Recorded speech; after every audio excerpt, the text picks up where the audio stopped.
You're listening to BQN. Assimilate the audio.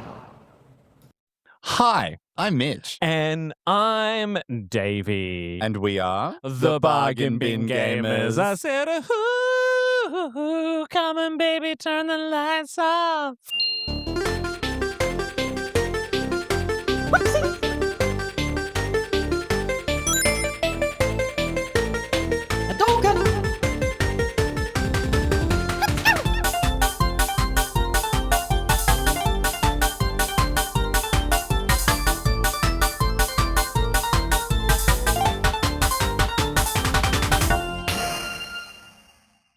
And this is the podcast and YouTube show where we put the gay in gaming. Whilst also looking after your hip pocket here on YouTube. Apparently I'm chewing something. Choo-choo.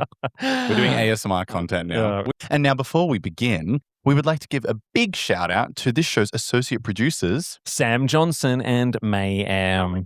We've missed you. Have you missed us? I know they have. I know. It's been a long, hot summer without us, hasn't it? God, we have been sweaty betties, let me tell you what. Yes, that's right. And remember that too. And remember, geez, we are out of practice. And remember, if you would like to keep this and other BQN programs coming to you every single week, sign up to be a patron over at patreon.com/BQN. And remember, for as little as $2 to $5 a month, you get access to early episode releases, exclusive Bargain Bin Gamer Let's Play videos, and Patreon-only podcasts like Davey's Warp Speed Reviews and Amy's Math Moments. Yeah, you can only win by becoming a BQN patron. That's a fact. It is a fact. It is a fact. In fact, if you are a Star Trek fan and you sign up to the Patreon at the moment, you get to join me and actually be a part of one of our BQN shows, which is called Let's Go San Francisco, where we are recapping the latest episodes of Star Trek Starfleet Academy, the most homoerotic of all Star Treks to date. You've really got to get on board. I've been seeing a lot of clips of it, not to sideline what we're talking about today. Is that the one with the captain who's that woman? Who's that woman? I know the actress because she's really fabulous. Holly Hunter. Holly Hunter, the voice of Mrs. Incredible. Yeah. Elastigirl, yeah. Love her. Yeah, she's really good. Is she a lesbian? I don't think so. In the show. There are lots of lesbians in the show. Good. And there's Klingon thruples. There's all kinds of stuff going on. But anyway. Listen, in a galaxy full of aliens, I think homosexuality is the least of the concerns, really. Fuck, we've had a big summer and it's not even over yet, have we? I know, and we literally do not stop. I feel like every weekend we've got 4 things on. They all require us to use our entire body and all of our paycheck to attend. And by the end, we're like, please sign up to the Patreon. Please sign up to the Patreon. We'll do anything. And you've seen us around on summer, so you know we'll do anything. I know, because so last time we did the pod, we were doing the Game Awards. The Game Awards. Jeez, this old brain here. But since then, it's been Christmas. Immediately after Christmas, we had my partner Anthony's 40th birthday. Rager of an evening. Oh my God, it was crazy. And then we all went out for New Year's together. Yes. Another rager of an evening. Oh my God. And that went on for fucking ever. And then here in Melbourne, it's Pride season in January. It is Pride season in January. But before that, we also had my Bucks party. Oh, of course. Sorry. You organised it. We had his Bucks party that I organised, and we had a absolute rager of an evening. We waddled home at, gonna say 8 in the morning. I can't remember. Oh my God. I turned 42 in a few weeks. And I don't know what I'm doing. Like, everything is failing. At Pride, I twisted my ankle and I haven't been able to walk, but I'm better now. Yeah. But then we've got another Pride tomorrow, and then we have another Pride the next weekend, and then after that it's your birthday. Then it's my birthday, and then it's your fucking wedding. You get 2 weeks between my birthday and the wedding, and then I am going on holidays. Goodbye, world. It's time to restart the podcast. So what we're trying to do, like 2 parents that failed to show up at your graduation, is we're sorry that we've been away. We are sorry. We've been busy, okay? I know. We've actually, for weeks, like, I wrote the script for this episode weeks ago, and it's just been so hard to sit down and do the pod, but we podcast together because we just love doing it, right? And so it's not meant to be work. It's not meant to be a job. We don't. I've never really wanted to be in that state where I just pump out content for the sake of pumping out content. We do this because we want to do it. So occasionally that means we do take gaps and breaks, but we're we've got some stuff lined up, and you know, you're still listening, you're still interacting, you're still engaging, which means you still want us, and we still have a place in your heart. So thank you. And let me tell you what, I love being wanted. So let me know. Yeah. So look, so we're back today with something that we've been promising for quite some time. What is it, Mitchell? I don't know why you're going to press the button because it's going to affect yours, not mine. But it's the Bargain Gamers at the movies. At the movies. Let's go down to the lobby. Let's go down to the lobby. Let's go down to the lobby. It's an American thing. You don't want to go to the candy store? Exactly. This is an episode where we review a classic piece of cinema based on a video game and decide whether it is a flaming pile of garbage, a misunderstood masterpiece, or a faithful adaptation, aka cinematic masterpiece. And what film are we reviewing today, Mitchell? Full name. Thank you for asking, David. Today we are reviewing the 1995 Paul W.S. Anderson directed Mortal Kombat!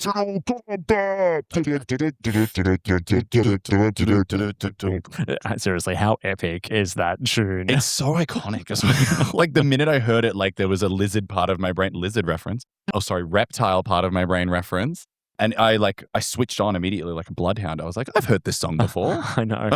And it hits you right from the very beginning. The New Line Cinema little logo barely even forms before you hit Mortal Kombat.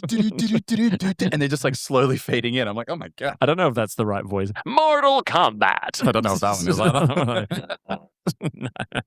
Never mind. We're starting a petition in the comments to take that off him and give it to me. Yeah. So, synopsis of the film, for those who've not seen a 21-year-old movie, 31 years old, actually. I was going to say. For 9 generations, the evil sorcerer Shang Tsung, played by Kerry Hiroyuki Tagawa, has continuously defeated the Earth realm in the epic battle known as Mortal Kombat.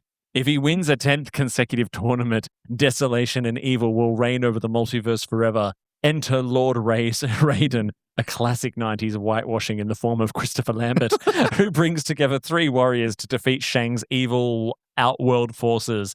Those heroes are Liu Kang, played by Robin Shou, Johnny Cage, Lyndon Ashby, and Sonya Blade, played by Bridget Wilson Sempras.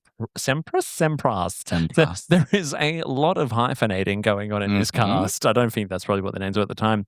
So, released August 18, 1995 in the US and Boxing Day 1995 in Australia. Where were you then? I was not born. Oh, you were just swimming in the sack. I was still an egg in my mother's fallopian tube. Butterzygote. But not a human. But yeah, no, Boxing Day, do you think that was intentional because it's a fighting movie? No, they don't do it so much anymore, but it was summer holidays. Boxing Day was the big day to release movies. I think I remember that. Yeah. Back in the day. That's when Happy Feet came out, wasn't it? They just Happy Feet out on Boxing Day. Happy Feet, Mortal Kombat, they often fit in the same. Kind of the same thing, right? No, but like the big school, Australia wouldn't release, we didn't have to release on parity with the US back then because the internet wasn't a thing. So, they weren't forced to do it because people started pirating shit. Oh my God, yeah. And unlike the Melania film, there were bums in seats. So I needed an excuse to bring that up. God, thank God. But where were you on the 26th of December 1995, Davey? This would have been in between me finishing year 6 and getting ready to start year 7. So you were the target demographic for this film. I was absolutely the target demographic because the Mortal Kombat game franchise, both in arcades and home consoles, had been going on for quite some time. Ultra-violent games for the times, full of controversy. And so why not make a movie out of it? A PG-13 movie. A PG-13 movie. So had you watched this before we decided to watch it for the pod? Nope. And you haven't seen the 2021 reboot either? Nope. I have played the original, and it was very clunky, but obviously it was a game made in the 70s, the 80s? The 80s? 90s, darling. The game was made in the 90s? Yeah, the first game came out in 1992, I think. It's unfortunate. Yeah. But I played that one, and I also played the newest version that had like Freddy Krueger in it. Oh, Freddy Krueger's been in Mortal Kombat? Yeah, he's in and same like Jason Voorhees. They're like DLCs. So it's like the newest version. I haven't played many of the modern ones. Yeah, have you played a lot of the old ones, the arcade version? That was my time. That was my time. That was my time. In the youth. Yes. I had played them, but it was a funny thing going in to watch a film based on a game at this period, right? Mm. And there weren't a lot. I think it's in the trivia a bit later, but I think this was like the fourth like Hollywood film adaptation of a video game. Mm. But games, I mean, Mortal Kombat, sure, it had a story, but it was basically about the fighting. It was a fighting game. Yeah, we discussed it very briefly off the pod before, where I was like, there's not really a story to follow. It's just a way to get a bunch of people into a tournament to fight. That doesn't really lend itself to filming a piece of media, which has a story and beginning, middle, and end, a hero's journey, some could ask. Yes. So it was a little bit of a strange process to watch because I'm aware of the plot of the games. I understand it. But like I said, that's just a vehicle to get the game to start, to get people to battle. So to make it into a movie and have possibly the driest character writing of movies that I've seen for a while, we'll get into it. It was very interesting. Interesting choice. Yeah. Did you manage to get through the whole thing? I watched the whole thing, yeah. For reference, I was scrolling on my phone a little bit, but I watched the whole thing. The fight scenes I would kind of glaze over a little bit because it was a lot of... That's all it is. Yeah, I know. It was a lot of wire work and like soft touching of feet and hands at each other. But I was locked in for some of the campy acting, which was really fun. Campy is, yeah. Very campy. This is like showgirls level campy. Like, face. I can't imagine what about campy like having someone not come on you. Like, I love doggy chow. Very much that, but for a PG-13 audience during the school holiday. I had to make myself watch it twice. Oh no, because I did the same thing. I watched it the first time, and then I realized I'd been scrolling on my phone. And I'm like, oh my God, is it over? Because all of a sudden I heard Mortal Kombat, and I was like, oh, it's over. I was pretty good. I was pretty in tune, but yeah, on the second watch, did you find it a little bit better? Obviously, you were more engaged. I mean, it was still the same shithouse movie, but I mean, spoiler. I really had to try hard. It was so hard to finish. It reminds me of when you made me play that terrible game when I first started doing the pod, and I was like pulling teeth to play Oh, yes. I can't even remember what that game was, but Hotline Carnage or something. Yeah. And now I kept trying to be like, come on, this is it's so bad, it's good, it's so bad, it's good. And maybe that would have been the trick. Maybe to enjoy the 1995 Mortal Kombat movie would have been, maybe we should have watched it together with drinks. Yes, I think that would have been better. I also would argue it needed to be just a tiny bit worse and it would have come around. Because I think what happened is... That couldn't have gotten much worse. I disagree. So the music was really good. I think the actors were there. The sets were quite good. But I think it just needed to be like a little bit campier, a little bit like not as well made. And then it would have been like, this is terrible. I love this. But it was taking itself so seriously. Yes. So it was really hard for it to be funny. It's funny that you say that because I found an old making of like featurette on YouTube. And yeah, like all the actors, the director, the people involved with it, they're all like, oh no, like, this is... Everyone loves these games. We're so excited. Of course we should make a movie about these games. I'm like, don't be so sure, Paul W.S. Anderson. You and your ability to make video game movies is very touch and go. Very touch and go. And yeah, like the whole thing. And here's how I, and we're doing our initial impressions, and thoughts at the moment. But the games, one fight after another, and you build your way up the ladder. And the same story is kind of there. You are fighting either for Earthrealm or the other side, and you're trying to get to the top and beat Shang Tsung and blah blah blah. And blah blah blah. The higher up you get to other characters like Goro and all characters who were in the film. But that's kind of what the film was. It was just fight scene to fight scene to fight scene to fight scene. And often the characters would get involved in these fight scenes and you'd have, oh, wait, hang on. Like, There's one part where Johnny Cage is just walking through the woods with no context as to why he's walking through the woods. They did a Scorpion and scene. then Scorpion jumps out with the worst CG fucking, get over here. Get over here. And they have a fight for no reason. Yeah. But, up the ladder you go, Johnny Cage. Yep. But that was it. That was the movie itself was a vehicle for the fights. And I will give the movie its one saving grace. I thought the choreography in the fights were pretty good for what I was expecting. I wasn't expecting a lot, but for a movie based on a fighting game, the fact that the fights were not terribly done, like they were well shot. Obviously, they had some martial arts training somewhere. I'm not aware if the main guy has like martial arts training, but a lot of the actors and things like that definitely looked like they knew what they were doing. Yeah, I thought that was good, but yeah, it was just a vehicle to have characters battling each other until the end of the movie.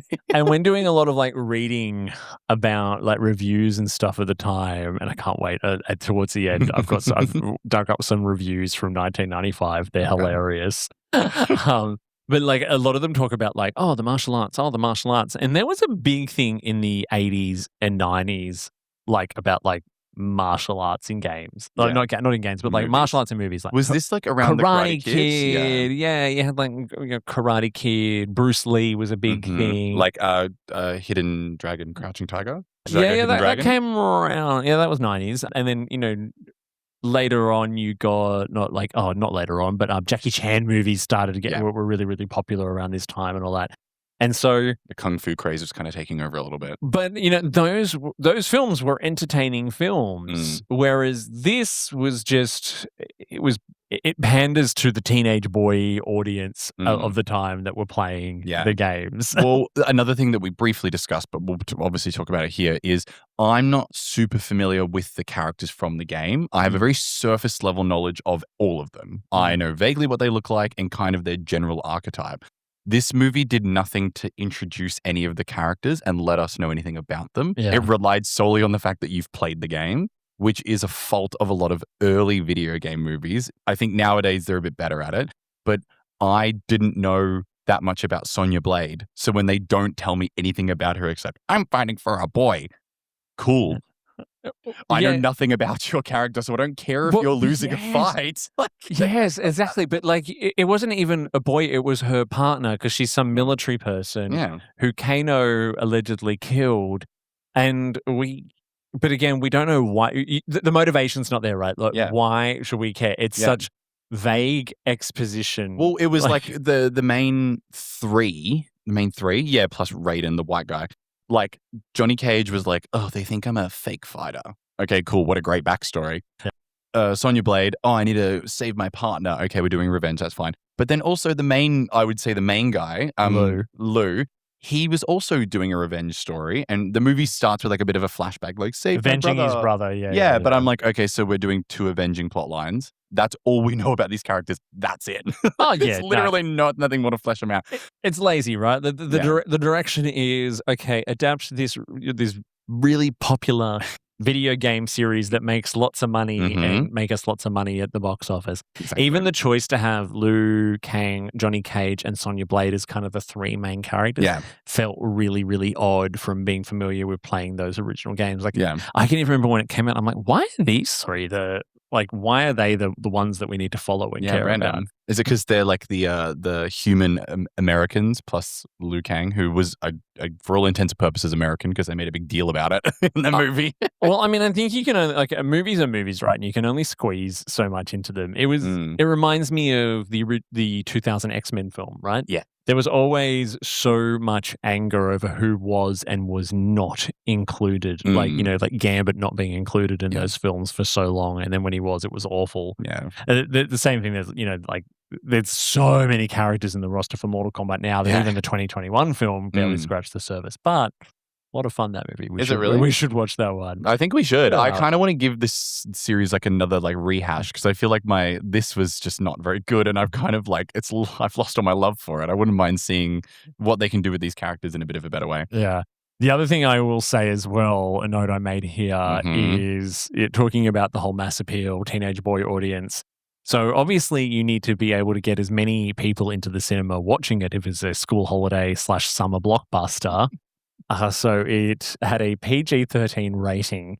which is a bit of a big disappointment for fans of the very violent games, especially the indulgent finishing moves. They're the ones where you do like the cool special moves to kill them. Yeah, exactly. Yeah, you rip someone's head out, their spinal column's dripping behind them. You kind of, rub that on your fanny and then obviously eat it and all kinds of stuff. So I think there was some fatalities in the game, but like... Yeah, Goro did his... But literally, it's just like a little slap or something. Yeah, he hugs him really tight. Picked him up and like, I think he just went like... Yeah. I was like, whoa. And obviously I've played the original version where I've seen like, like Sub-Zero freeze them and stuff like that. But I've played the newer version where they do like, the X-ray vision. You can see like all the internal organs squish and get cut about. And so then going to this movie, obviously that's retroactive. And there was not one speckle of blood. Not one. No. There were people being all. stabbed on things in this film. We'll get to it. Not a single speck of blood. None. Yeah. In fact, it was even in the shadow, so you couldn't see the wound really. I know. And yeah, it's so odd for a movie that's based on such a gory franchise for it to, just be a bunch of... Well, that's the thing. They I don't know why they adapted something that is so gory if they weren't going to be able to do that. This was obviously pre-Deadpool, pre-anything where it was like, oh, we can't make an R-rated. Because money, Mitchell. Because money. But this was before that they could make an R-rated movie that made money. They were like, if it's R-rated, no one's going to go and see it. The target demographic is teenage boys. They can't go and see that kind of thing. So I guess they were kind of trapped, but also like adapt something that doesn't have blood all over it, I guess. Maybe adapt like, I don't know, the Mario movie. And you saw how that they went did. out. I know. But yeah, that was very funny. I remember watching it and I was like, why can't I see any X-ray view of like them breaking their jaw? Yeah. And there's other inconsistencies with the games as well, which I saw lots of people get cranky about on the internet when I was reading reviews. People have been cranky on the internet since its inception. I know. Specifically, the Mortal Kombat mantra, flawless victory. What is a flawless victory in Mortal Kombat? That is when you fight your opponent and they do not land a single hit on you and you defeat them. And they shoehorned that in a few times into the movie and I was like, oh, it really stood out. Yeah. And then there was the final one. Yes, that's what I was going to bring up. Yeah, so when Liu Kang finally dispatches Shang Tsung, impaling him on a bed of spikes, he calls out flawless victory, except it's not a flawless victory because Liu Kang took several hits during the cinematic fight, but of course they just did it because it's really cool to say it at the end of the film. Spoiler alert. Yeah, it was a spoiler alert for the 31-year-old film. But this, once again, it kind of loops back to what we were just saying. So he fell onto a bed of spikes. One spike went through his body, but there was a shadow over it, so you couldn't actually see it. You could just see the silhouette, and there was no blood. Yeah. I'm like, what are we doing? Like, what's going on? Like, you kind of want to have your cake and eat it too. Like, you want to have this cool movie that's like punching and kicking and stabbing, but like, I need to have a PG-13 rating because I want children's money, please. Exactly. And as the film's original tagline says, nothing in the world has prepared you for this. And geez, weren't they right about that? I was not prepared. Thank God I had a nice big bowl of ramen to eat. I was like, no. Let's talk about some of the like people in the film. Let's talk about directors. Let's talk about writers. So we were talking about before about Paul W.S. Anderson. Paul W.S. Anderson. Now, he has actually made some films that I really, really love. For example, Event Horizon. You ever seen Event Horizon? Is that the one with Sam Neill in it where he burns his eyes out? Yes. I have seen it's it. The ship that I was very scared by that movie when I saw it as a kid. Good. It's so good. And I can't believe it only has a 6.6 here on IMDb. I see he also made Death Race. Love that movie. He did make Death Race. And I mean, he's made all the Resident Evil films because his beautiful wife. Because his beautiful wife is in character. I don't know if he did. He must have married Mila Jovovich after making. No, I believe they were already together when the first one started, or they got together maybe on the first one. But ever since they've been married. And he's pretty much done all and of them. He did Monster Hunter as well, which I thought was actually surprisingly good with Mila Jovovich. Of course, he's obsessed with his wife. Why wouldn't you be? It's Mila Jovovich. Dear. Yeah. Oh, okay. So he wrote. So I'm looking at what he's written by. So he was the writer of a lot of these films. Director. Yes, Monster Hunter in 2020. It's only got a 5.2 as well. It wasn't very good it wasn't good as a 1-to-1 for the game, but it was a good like movie if it wasn't based on anything. And I really enjoyed the original Resident Evil film, just, looping back to that for a bit. I know like a lot of the subsequent sequels have just been like complete and total like cash-in garbage, but I really, really enjoyed it. And also, for some reason, I thought he was the Starship Troopers guy. he's the Alien vs. Predator guy. I really enjoyed that. Like, I thought it was good too. Yeah. God, who directed Starship Troopers? Pause, everyone. I need to know. He has to know. Starship Troopers director. Oh, that's Paul Verhoeven. I don't know who that is. Verhoeven. Verhoeven. Who did Showgirls. Of course he did. I often get Full circle moment, everyone. I know. I get Paul and RoboCop and Total Recall, which were all What a list. great movies. No, but RoboCop and Total Recall are iconic films, and so is Showgirls in its own right. Showgirls is So very I just iconic. get my Pauls mixed up in Hollywood. Understandable. So yeah, like Paul Verhoeven, what an interesting career. Paul W.S. Anderson. Paul W.S. Anderson. Shit. Paul Verhoeven, what a body of work. Dear. He gained a fair bit of notoriety in his native England when he directed the ultra-violent movie Shopping. I do actually appreciate his bombastic way of filming. Like he's kind of like a Michael Bay that instead of doing real explosions, he uses CGI. Yeah, but Because a lot of the Resident Evil movies are absolutely balls to the wall insane. Like they are crazy. yeah, I feel like he's this guy you go to, right? It's like, all right, we want to do this cheap, we want to do it quick, but we want to return on it, right? Mhm. Like High adrenaline summer blockbuster. yeah, it's like it all gets all these cinematic theatrical releases, but we want it to feel like it came straight to video. Like it's I feel like that's the brief he gets before making films. You're very successful, and I love your work. And In your fact, wife is very beautiful. And your wife is and very beautiful. charismatic. Yeah. And very tall. She's very tall.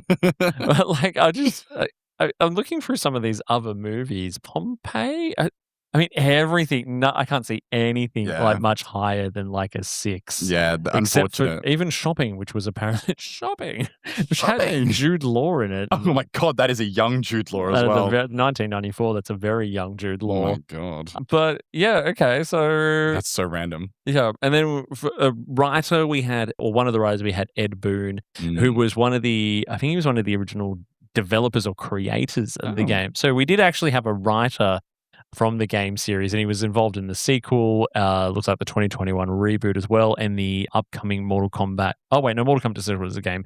But there is a sequel coming out to the 2021 game. Love. But yeah, there's not too much else to hear about him. But actually, no, I do want to touch on the actors. So let's go through some of the core cast. Mm-hmm.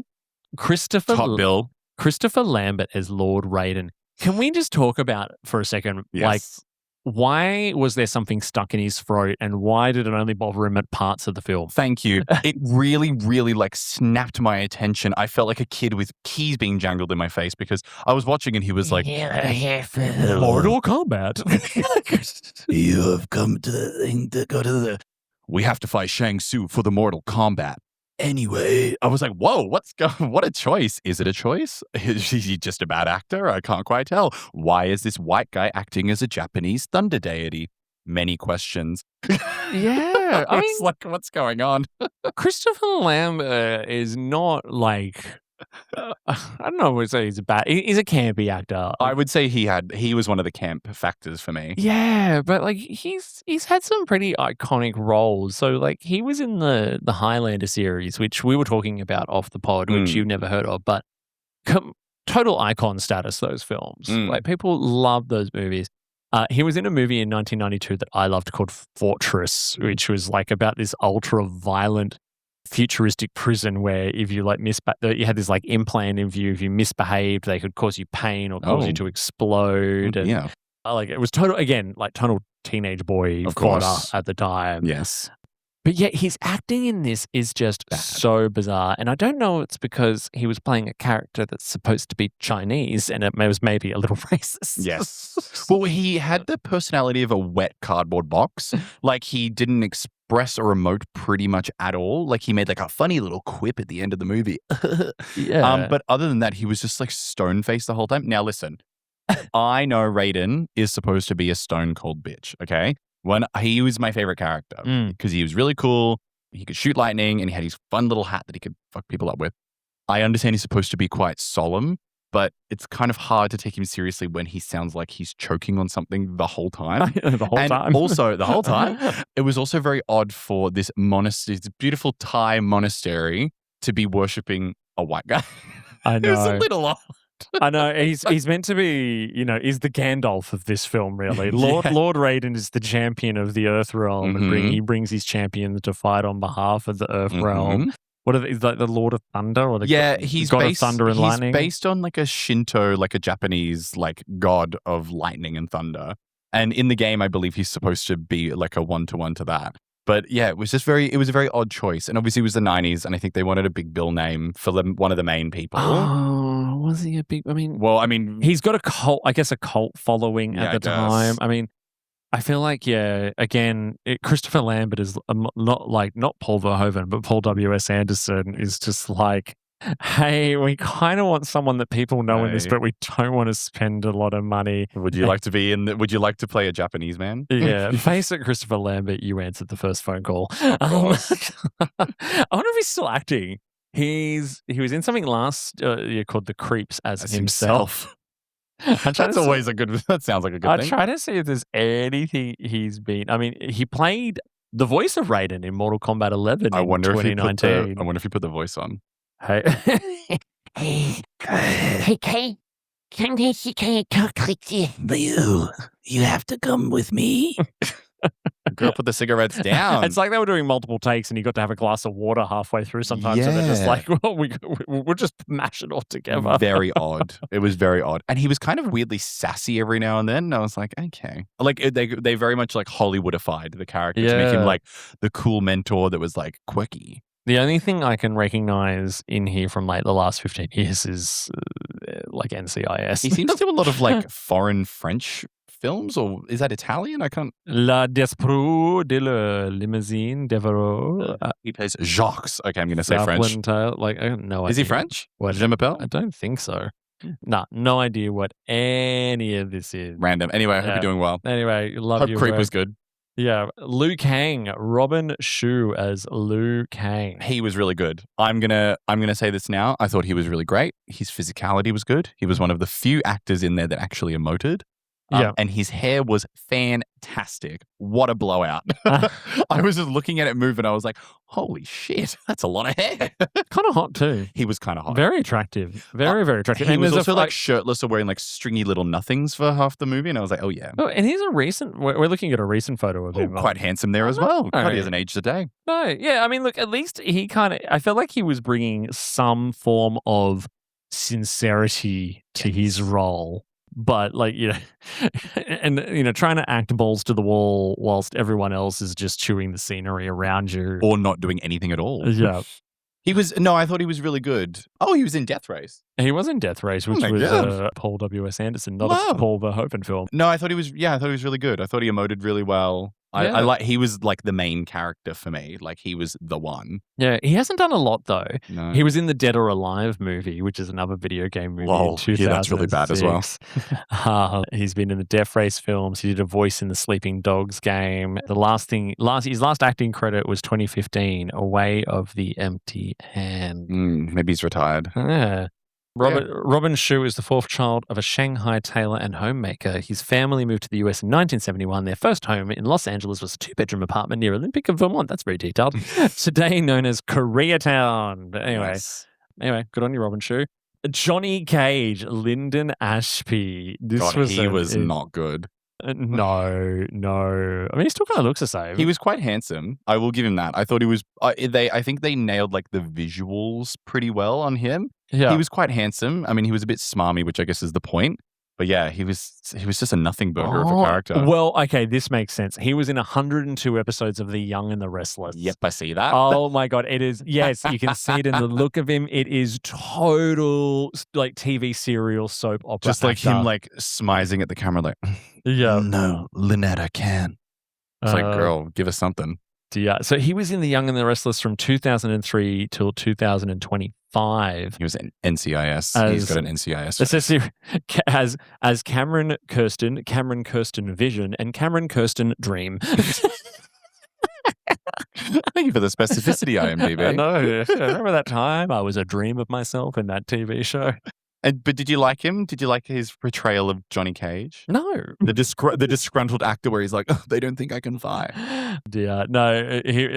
Sorry, just that Young and the Restless thing. That just makes Really got him. so much sense. Anyway, Oh, Kerry my favorite Hiroyuki character. Tagawa. So Shang Tsung. You liked Shang Tsung? did He you? was so campy. He was the camp factor for the movie for me because he was just like so like expressive. Like his whole face moved every time, and he was like, I do not like to be disappointed. You would not like me disappointed. I was like, yes, tell me more. He was a weird perv though.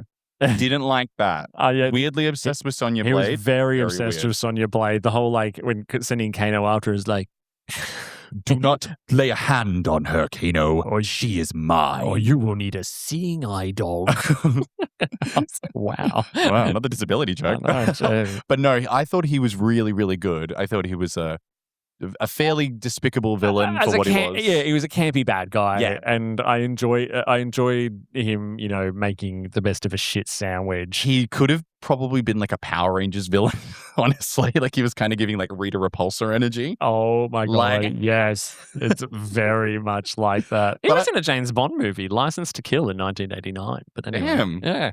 He was also in Tekken, the Tekken movie in 2010.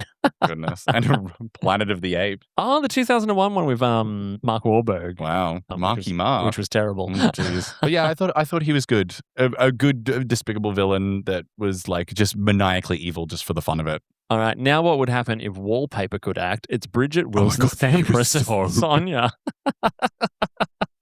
Listen, Bridget, I know you're watching. Girl, give it up. Oh dear, she was in Billy Madison, and I know what you did last summer. And she played the voice of Sonia in Mortal Kombat 11. Did they just get all of these actors to come to them?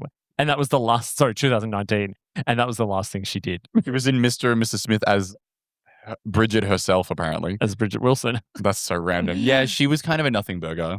Yeah, She didn't pass the Bechdel test, unfortunately. yeah, and I'm not really kind of that willing to actually. The only We other have to talk one about Kano. we do have to go into Kano. Which one was Kano? I personally have. Trevor Goddard. Trevor. Now, tell us what you thought of. Oh my of God, Kano. that photo on IMDb Jesus is- Christ. He looks like Oh, he passed away. Oh. Well, now this is going to make what I say even worse. He was so fucking hot. He I'm was very so funny. He was really funny. Like, Oh, wait, no, he's not. This is 1962 to 2003 on IMDb. But then he's got he's acting all the way credits to in 2010. Oh. Surely he has passed away. You'd Google that. He was so hot. He was sweaty and he was like kind of a douchebag, which was kind of hot. He was weirdly like sexual every single time he opened his mouth, which was very hot. Yeah, he really did it for me. Yeah. Yeah, he did. He passed away the 7th of June, Oh my God. 2003. And based on the look of him, possibly from drugs. Oh, dear. He looks very sweaty and angry in Cut these it out. photos. That's where I knew him from. He was in Jag. Yes. Jag was a big show in the 90s. Judge Advocate General. It says here he's an English actor, but crikey, was he Australian in the film? Yeah, he threw on that Aussie accent. He said, fair income, Sonia. I want to shrimp on your Barbie. Which is, I mean, I wonder why they must have, because if you've seen, and you should watch the modern one where Carl Urban plays Kano. Love Carl Urban. And he's so, like, everything's just like, hey, you fucking cunts. Here's me didgeridoo. I'm so, like, Googling things on the fly at the moment, but, like, I'm so like, was it Carl Urban, Mortal? Yes, he was. And he's going to be in the next one as well. But yeah, Carl Urban, he's a cack. But I wonder Oh, he if looks they, hot in that too. I wonder if they cast him and got, because I don't know if Kano was ever supposed to be like some Aussie bogan sounding Yeah. dude in like the actual I think in the games. game he's just like an American, but I think they did it for flair Yeah, because the maybe. Americans are the good guys. Yeah, and also they filmed it in Thailand, so maybe they just pinched him from from Australia. Maybe he was living in Australia at the Maybe time. his Australian accent was pretty good. It was pretty faultless. Yeah, was he Trevor Goddard was an English-born actor famous for playing Australian characters. Oh, so he just pretended to be So us. most notably, Lieutenant Commander Mick Brumby on Jag and Kano in Mortal Kombat. Despite fabricating an Australian background early in his career, he became a beloved, convincing, and prominent figure in Hollywood before his death. in Did he say that he 2008. pretended to be Australian? Yeah, crikey, mate. Sometimes I pretend not to be, but like, But yeah, he was very, very attractive, and he was also a very good villain because he was just like sweaty and slimy. Yeah. It was great. Served his purpose. Also, Yeah. rest in peace, dude. Rest in peace. Yeah, what a shame. What a loss. But he was camp in this, though. Oh yeah, he was very camp. Yeah, As you know, as awful as the acting and all that kind of stuff is, I mean, he was amusing to watch. He was quite at least. literally chewing the scenery. That one where he's eating that massive chicken, I was like, oh my god, this is camp. This is complete camp. So clearly a plastic chicken leg. He was going ham into it. Like, I was like, yes, act away. Yeah. God, funny. All right, let's talk about critical reception at the time of release. So a lot of these reviews, have I still got that on? Yes. all are around August 20, 1995. Mm-hmm. So it's tomato meter reading on Rotten Tomatoes, 44%. That's rotten, yeah. Or an average of 5.8 out of 10 on IMDb. So first up from the LA Weekly, Mortal Kombat isn't the worst movie of the year, but it's easily the most forgettable. I agree. Yeah, and that's why I had to make myself watch it twice. It's just that There's was what we're nothing. saying. Nothing connects the film together. There's nothing that hooks you there, and like, well, there's no through line. They want you to really be like, oh my god, Liu Kang's brother. yeah, I don't know any of these characters. I don't care. Like, you can't just be like, oh, there's a dead brother and make someone care. That's not how it works. Well, I think this next one from something called Tulsa World, whatever that is, speaks to what you've been saying all along. For folks who expect their movies to actually contain sympathetic characters and telling engaging stories, this movie is like plugging quarters into a washing machine. That is actually the most succinct way for me to think about it. Because it is true. Because It's actually quite funny. what you're saying is right. There's no connective tissue throughout the film. It's just characters go here, they fight. Character goes here, they fight. Characters here, they fight. Oh, we're at the end. Yeah, and We're done. Yeah, and then Flawless victory. here is one from the Sydney Morning Herald. Oh, all right, a Sydney. local review. Like the risible Street Fighter, Mortal Kombat originated as a video game. Unlike Street Fighter, however, Mortal Kombat is a lot more fun. Damn, throwing shade. And we were originally going to do Street Fighter for this, so imagine how bad that is. I'm glad we didn't. Oh, God, no, we need to get to it. We wouldn't have made it through. Would have turned it off. Yeah. And then this one from the New York Post. The results range from passable to hokey, with the latter worsened by screenwriter Kevin Droney's lame sense of humor. In fact, the only real laughs come from Christopher Lambert's tongue-in-cheek turn as Raiden, and that's from the New York Post. I have to agree. It was tongue-in-cheek? You mean that was all on purpose to make us laugh? No, I think the tongue-in-cheek they're talking about is his bad accent. That's how he got it. And there is this really, like, the humor in it is so lame. Yeah, it is. Nothing lands. And I think it's just because of the lack of charisma from any character in the whole thing. A great example, right, is that I just remembered is that they're all lining up for the ship. They're all going off to Otherworld or whatever it is. Yeah. And Johnny Cage is being Johnny Cage and he's being that person. And Liu Kang like walks up to him and he's like, oh, you must work here because of course racism. Can you get my bags for me? And Liu Kang's like, sure. And he picks it up and just throws them in the water and then he walks off. And Johnny Cage is like, oh, well, like, blah, blah, blah. And he just has like some quip. But no, those characters, that's their first meeting. So we don't know their interaction. We don't know how they operate. Liu Kang has never really acted like that before. Johnny Cage is being a douche for no reason. Yeah. And we're just supposed to laugh. I was like, come on, guys, what are we doing? Exactly. And then when they're all like coming towards the island in Thailand that literally every movie that's ever been filmed in Thailand was filmed on. And if you go to Thailand, they're all like, come to here, James Bond Island.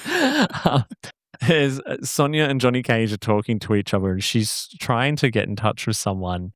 And she goes like, she turns to him and she's like, what are you? Like my boss or my dad or my something, you know?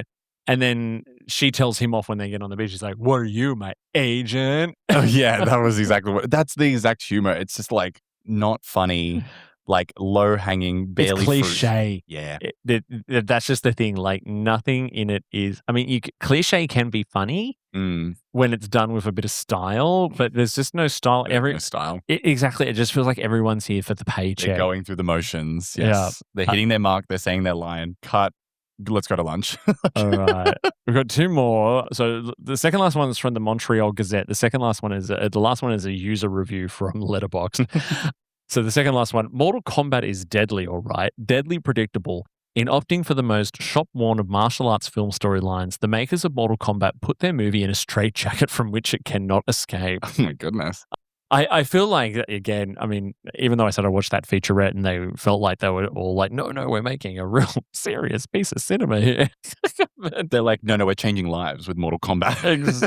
Exactly. Yeah. More people will buy the game after this.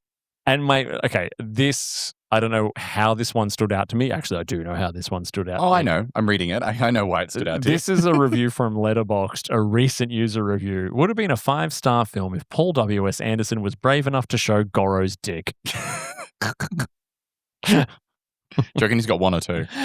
4. Oh. He's got 4 arms, doesn't he? Yeah. Yeah. Let's anyway, let's move on from that reception and let's talk about, speaking of Goro, let's talk about the visual effects. Ugh. Ew. There were 17 companies listed on IMDb as being responsible for visual effects, but like doing research online, looking at the featurette I found, the making of, so Class A special effects for a lot of the practical stuff. R. Greenberg and Buena Vista primarily credited for digital effects, and then other companies for additional effects. So there's a blend of puppets, practical effects, and very early CGI. Yes. Well, I really appreciate you adding in there. There's 17 companies listed as being responsible for the visual effects because they are responsible for the suffering that we went through. Exactly. And these people were willing to be credited for this, but people still asked for their names to be taken off the credits for the Melania film. Boom, tish. We'll have one more joke in here somewhere. But no. I messaged you while mid-watch and I said, holy fuck, this lizard looks really bad. And obviously I keep calling him the lizard. I know his name's a reptile. But like the electricity was really bad. Like the general, like they were trying to be really ambitious with something that was not ready to do that yet. The practical stuff I thought was actually pretty good. All things considered. It didn't stick out like a bleeding thumb like the CGI did. But yeah, this CGI, man, it was just rough. Yeah, I mean, and they were operating on a pretty tight budget. So I noted that this was released, say, after Jurassic Park, which I believe came out in 94. And Jurassic Park as a practical CGI extravaganza is incredible and still looks incredible today. However, Jurassic Park had a budget of $63 million compared to Mortal Kombat's $18 million. Most of that spent on boat rides to the islands off of Phuket. Psycho. But yeah, it was one of those things that's like, I wonder when they did this, I think that they were being really bold and forward thinking because that lizard that you're talking about, that literally looks worse than a cutscene from a PlayStation 1 game. Yes, I agree. And one of the most egregious ones for me was when Scorpion's Get Over Here comes out of his hand. Literally, it does it like because his hand is not holding steady yet. The little like whatever it is holding steady. Yeah. And it just like it's really, unfortunately, I mean, bad special effects always take you out of it. Yeah. But I can't, like, did I sit in the cinema in 1995 and go, wow. Whoa. Well, even this like is the future. They couldn't even really master like some of the smaller stuff as well. So an example is Sub-Zero's fighting like some guy in the middle of a hallway and he does like his like charge up and you see like all the little blue cold particles happening around. And they just like turn the lighting down in the scene so that you could see them better. I was like, come on, guys, what are we doing? I was like, I understand we need to see the power, but like, you couldn't have put any more effort in. Like, it was just like blue sparkles. I was like, hey, Elsa, how's it going? But then I actually thought Goro looked quite good because Goro was mostly a practical effect. I think there was a bit of, I don't know, I feel like there was a bit of CGI there. Maybe I thought he was an entirely CGI character. No, because I found behind the scenes footage on YouTube of someone in a Goron puppet. Oh, so Goro. Is that why his lips never matched what the words were coming out of his mouth? Yeah, because he's kind of got that whole like animatronic. He's got like talking the, at Disneyland kind of vibe going on. The horse with peanut butter on their teeth, where they're going like, "I am Mr. Red." I thought his was okay, but then you've got like the lightning effects on Raiden, which look like something from like a kids show in the 80s. Yeah. Like it looked like Power Rangers. The worst part, again, there's so many worst parts, but one of the worst parts I noticed in terms of this wasn't even visual effects. This was just pure, just cheap looking filming, and you said before that you thought a lot of the sets were good. This one is particularly bad. It's when they're on the boat. Mm. When they first get on the boat to actually head to the islands for Mortal Kombat, they're on the top level of the boat, and it's so clear that they're just on a soundstage. Oh, yeah. There's Just just black behind them. Yeah, exactly. You can see the fairy lights that are meant to be the stars in the distance, and there's like the boat. The thing's not even moving, and there's just a smoke machine blowing smoke across the deck. There's no wind blowing in their hair. They're meant to be out on the open. You can't ocean see in the middle any of the ocean in the background, no moon. There's not even any sound effects to make it sound like they're on A the seagull ocean. would have been really good. But you can do that. Do you know what I mean? Like, I have watched plenty of sci-fi, like old sci-fi in films and TV shows where, okay, I know they're on a set. I know they're not really where they are or they're on an alien planet, but they throw a lot of effort in with sound, with the look of it, with just even subtle details like wind and all that kind of stuff to at least, try to create the illusion. Well, I felt like that just didn't even... This was not even bothering to create the illusion. We're once again tying into the fact that they were like, we want to make a video game movie. All right, go here, set one, say your line, off you go. Like there was no passion. Yeah. I don't think Paul W.S. Anderson is a massive Mortal Kombat fan. Correct me if I'm wrong. I don't know if the people making the movie or the actors were big fans. There was no the art of filmmaking, care. They were just going through the motions. They were reading their lines. They were like, let's get this paycheck.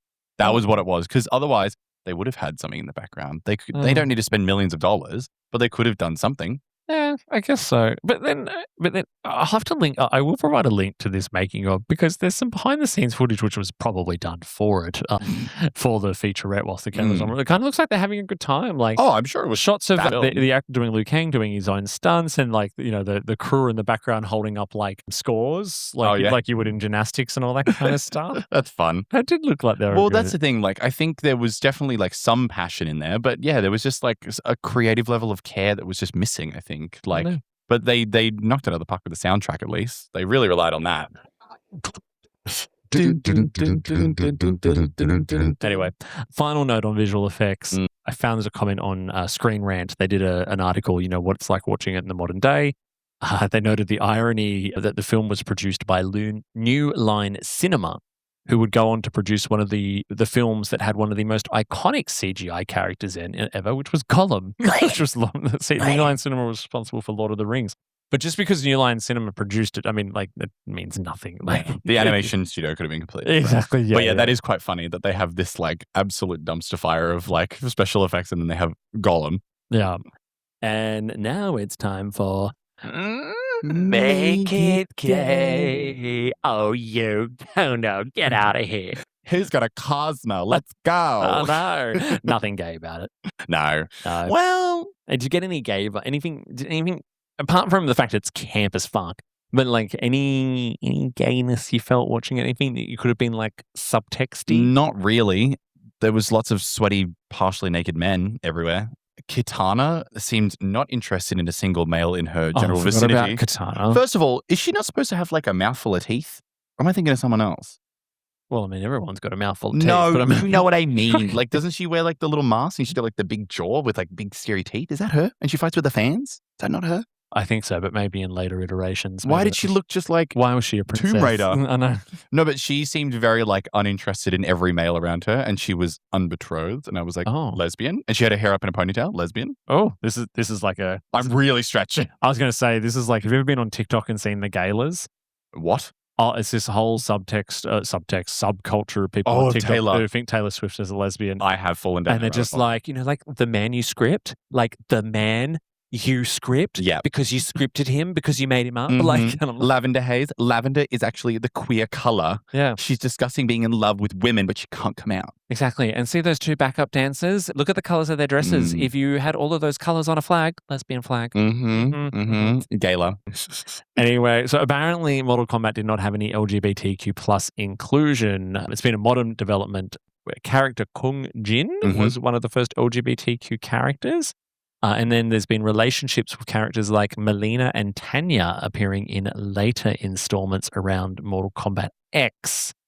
And so nothing really, and unsurprising for a film aimed at teenage boys during the summer blockbuster period of 1995. It didn't even hint at anything gay, not surprised. Oh, I just realized. You looked up Katana. Yeah, Katana, I'm mixing her up with Melina, who is the lesbian one who has the mouth full of terrifying teeth. Oh. Good to see you making your queer people monsters. Yeah, exactly. Do better. We're all little monsters. Put your paws up. Put your fucking paws up, Melbourne. That's only funny if you've been to a Lady Gaga concert recently. But I will say, and I'm going to pop this in here because this kind of feels like the right place to do it, a note on whitewashing. Oh, yeah, we need to talk about that. So Raiden, which is actually spelled differently in the movie from how it's spelled in the game. Yep. So it's R-A-I-D-N in the games, but in the film it's R-A-Y-D-N. Like it's like Braden or something. Yeah. that I don't know. There's a Y in there to say, why is he not Asian? The Y is there for why? Well, he's based on, I think I said Chinese before, but he's actually based on the Japanese thunder god and typically depicted as an Asian character in the game. Mm-hmm. And Sub-Zero's character is supposed to be a Chinese assassin and Scorpion is a Japanese ninja. However, all these characters were portrayed by white actors, which was not an uncommon practice in the 90s, but has mercifully fallen out of favor in modern times and not repeated. The whitewashing is not repeated in the 2021 film. You couldn't get away with it now. No, and nor should you. But I wouldn't say it's not total whitewashed. I mean, because I guess you had Liu Kang and Shang Tsung were Asian American actors. I believe they were Asian American. But yeah, I mean, it's hard to kind of comment on this, but I think it's worth calling out that it was it was egregious at the time and it's egregious now. Like, Well, it was just such a jarring, because I don't know, call me PC, but it was a bit jarring to watch a temple full of Asian Buddhist monks bowing to a white guy in like a pair of trackies, basically named Raiden. I was kind of like, and they were like, "Oh, Lord Raiden." I was like, I don't know how I feel about this, guys. I don't know how I feel about this. It was just a little bit odd, but I'm glad that they have rectified it for the future. But as they should. I think we even noticed at the time. I can remember thinking it when it came out. I can remember thinking, why is this guy Raiden? And I was 12 years old, 11 years old, and even at 11 years old, you knew something was up. As a young little homosexual, maybe I was more in touch with the wokeness. But I used to remember going, this guy isn't Raiden. What the fuck is going on? But anyway. Very odd. I'm glad that they've rectified it. It should never happen again. I know. Don't whitewash already ethnic characters. You literally have the template. Just match it. Yeah. Now it's time for random trivia. This is some random trivia about the film. Oh, let's take turns in reading out the random trivia. I think we should. Yeah. Do you want to take the first one? Go on, babes. Go on. All right. So the first one is that Mortal Kombat opened on August 18th, 1995 and was number 1 at the box office for the weekend with $23.2 million on its opening week, nearly 8 times the opening amount for the other new releases that weekend, The Babysitter's Club. I've never seen that movie either. At the time, it was the second highest August opening after 1993's The Fugitive, which I've also never seen. Yeah, which goes to show you that there was some anticipation for this. The games were huge. They were massive. I think Mortal Kombat's 1, 2, and 3 had been out by this point, and they were massive. Big fans of them all over the world. And this was before the real advent of the internet, so it was not like you could read a review online of someone being like, "Yeah, there's no blood." You just kind of had to go. And can we just talk about the movies that came out in this summer and this week? Polar opposites. The Babysitter's Club. I don't even know what it's about. What is it? The Babysitter's Club was a book series that I remember my sisters largely aimed at young teenage girls. Very easy reads. About a bunch of friends who all babysit and ride horses, but Saddle Club, maybe. But yeah, I remember there was a TV show. I didn't even realize it was a Babysitter's Club movie, but it was only just behind The Fugitive, and The Fugitive is a huge iconic film. But anyway, and that being said, so the next one is that Mortal Kombat was only the 4th movie to be adapted from a video game. 4th Hollywood film, I might add. I did find that there were some anime adaptations in the 80s in Japan only, but the critical and commercial consensus declared that Mortal Kombat was the best by far. Others had included Double Dragon in 1994, Street Fighter in 1994 as well, and the terrible Super Mario Brothers in 1993. With Now, the Goombas with the tiny heads. yeah, so I know you haven't seen the other two because I know you don't know what Double Dragon is. That sounds like a Popper's brand. Well, very interesting. So Street Fighter, Double Dragon, Mortal Kombat, all fighting games. Yes. Double Dragon is more of a brawler, so like a side-scrolling brawler, like Streets of Rage kind of thing. Where you take on like a bunch of enemies. You're like, pew, pew, pew, yeah, but then you've got Mario Brothers thrown in the mix. Of course, because they needed that in there. What's next? Well, I'm going to quote this from Davey because he wrote this. Hilariously, the film sequel Mortal Kombat Annihilation is considered one of the worst video game movies ever made, boasting an abysmal 4% on Rotten Tomatoes. Hilarious. Oh, that's better for Mortal Kombat. Sorry. He's just figured that one out. Yes, and we were talking about this before because I can remember going to see Mortal Kombat Annihilation at the cinemas. So the first movie ends on a bit of a cliffhanger. Yes. And the second film does kind of pick up on that cliffhanger, but then completely disregards it for some kind of weird alternate dimension, alternate timeline kind of bullshit. Is that just so they could bring everyone back again? Yeah, I guess so. It's pretty bad. We'll watch it sometime. Oh. But 4%, given that this one was around 43, 48%, 4%, it must be bad. We're going to need a bottle of wine. The locations in Thailand were so remote that they were only accessible by boat. Cast, crew, and equipment had to be transported by long canoes. An outhouse was built in a secluded area near the set so that the crew didn't have to make constant trips to and from the mainland. Oh, what a nightmare that would be. I know, but Thailand's lovely. Oh, it's beautiful. Going But imagine into having to my shout out. Shout out, see you there, Thais. We'll keep going. Didn't know if you wanted to keep going on that one.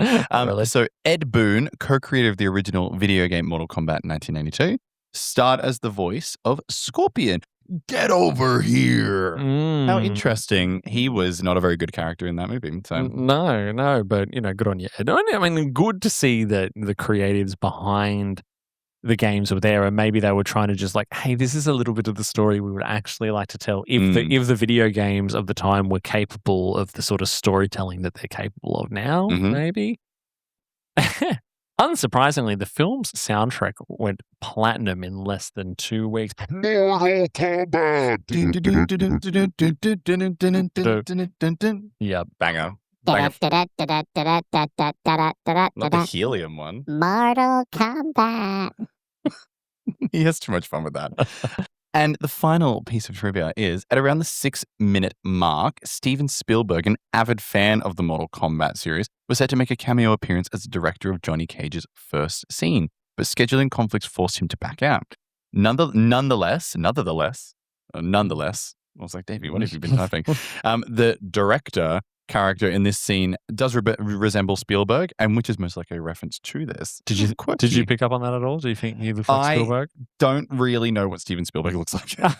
So it's kind of what I read that. One of the most iconic filmmakers of our time, but whatever, who cares? Well, I haven't seen E.T. Who cares? When I was going through this on the way here, I was like, that was supposed to be Steven Spielberg. I didn't even know that. I know, yeah. I'm sure it was a scheduling conflict that meant he couldn't go all the way to Thailand to be in this shit movie. I'm sure he would have loved a holiday to Thailand. Also, would they have taken him to Thailand for that? That seemed like it was just done on the lot. Yeah, it probably was just done on the lot. Just say, when you're done filming E.T., do you want to pop in? We'll give you some catering. E.T. was like 10 years before this. Oh, well, I don't freaking know. Steven Spielberg, greatest filmmaker. But you know what I mean? Like, they might have had like some kind of conversation with him. He probably saw what was going on. I was like, oh, sorry, I'm making Schindler's List. I'm actually so booked. I'm so busy. I'm going to go win an Oscar. So there we have it. Wow, what a journey. What a journey that was. So final thoughts where you can either go flaming pile of garbage, a misunderstood masterpiece, or a faithful adaptation. I'm going to say a flaming pile of garbage. I am going to say a flaming pile of garbage. Sorry, 31-year-old movie. I'm sure all the people that made you are watching. With an inconsistency in your faithful adaptionness. But, hey, it's all on Netflix right now. So if you feel like putting something on in the background, scrolling on your phone. If you're currently paying, what is it, like $50 now for Netflix if you don't want ads? Go and... I actually had to cut off one of my fingers. So. Actually, even Netflix isn't a bargain anymore. It's not. And this is, okay, small tangent. Oh. I am actually sick and tired of the disappearance of physical media because now I'm like, oh, I'd love to watch this movie. And they're like, well, actually, it's on ZoopDoop. You have to download the app and you have to sign up for $30 a week. And I'm like, oh my God. Yeah, can't I just go to a Video Easy and fucking borrow it for $5? I know, and we're doing this because, like, for some reason, all of Mortal Kombat has landed on Netflix at the moment. But say, for example, Street Fighter, we wanted to watch that. But then it's like, oh, it's on Amazon Prime. And I'm like, oh, okay. I went and got the app. I did like the free trial for Amazon Prime. It's like, oh, no, you got to pay to rent it. Yeah. And I'm like, what a load of shit. Or you can rent it on YouTube. And I'm like, oh my God, can I not? I've already paying for 1 million subscriptions. I know. And you know what? We're paying more to rent these things digitally than what we were to actually rent them physically back in the day. Maybe Video Easy, go in, 2 DVDs for $10. 2 DVDs. Or you could even get like, $10. $10 will get you a new release and 2 weeklies, mate. New release in 2 weeklies. Oh my God, I haven't heard that sentence for a while. Oh my God. But yeah, anyway, rant over, but it was a bit frustrating. It was. But yes, unfortunately, I did find that this movie was a flaming pile of garbage. Great to put on in the background while you do something else. I would recommend cleaning a house to it so you can vacuum over some of the terrible lines. Yeah. Vacuum terrible lines. Or masturbating with a rusty pole. Oh my whatever you feel like. 2 different evenings. Exactly. Well, that was fun. We do have some more content planned. We are currently reviewing the game Adaptarite from the wonderful Jevon, who we met at PAX. Yes, we got to do a quick play as well while we were there, and I'm very excited to get stuck into it proper. Davey's obsessed. And we're gonna get on Zoom with Jevon from New Zealand next week and record an interview with them and find out what's been going on. And just so you know, Adaptarite is in early access. It's so much fun. Yeah. Oh my God. A base builder game. Yeah, super addictive gameplay. Go get on it. Love it. We'll be bringing that to you very soon. Next week, we'll be getting it done. Yeah. Thanks for joining us. We're sorry we took such a long break, but we will be trying to bring you more stuff in the near future. And we love that you just come and enjoy us whenever we do come to hang around. So make sure you tell your friends about us. The more listens, downloads, likes, subscribes we get across either the podcast or YouTube, that really kind of spurs us on, right? That's where we're like, oh, people are enjoying it. Let's do more. People want us. Yeah, people want it. How much do you want? How bad do you want me? But on that note, until we see you again, I've been Davey. And I've been Mitch. And we've been the Bargain Bin Gamers.